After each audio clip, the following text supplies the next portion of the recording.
Hello, my name's Deborah and I'm an occupational therapist. Today we're going to be looking at how the floor bed can enable a person to independently lift their legs into bed. Very often, if a person has very heavy edematous legs, it can be a great struggle to lift their legs into bed.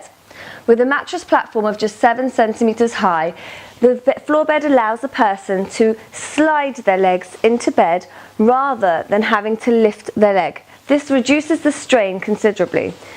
As you can see, you can sit on the edge and slide the legs into bed independently. We've seen some great outcomes where people have struggled with other interventions, and with the floor bed they've been able to manage independently.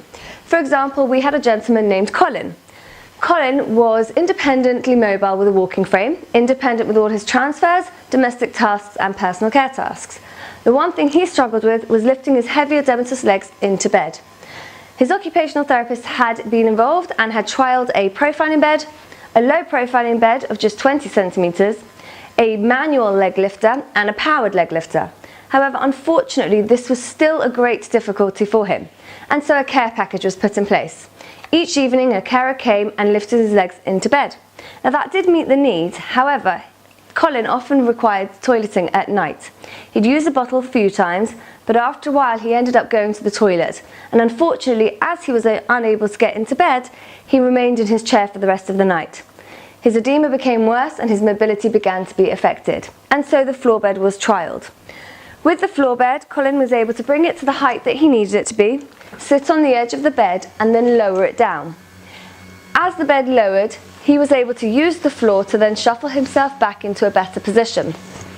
When the floor bed goes all the way down, he was able to then lift his legs into bed independently by repositioning himself into a safe position and then sliding his legs into bed.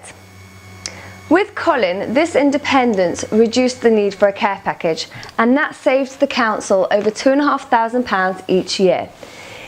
As he sat down, he would lean back and he would slide his legs into the bed completely independently. Not only did this save the council £2,500, this also gave Colin his dignity and his independence. Thank you for watching, and please review our website for any further information and further case studies.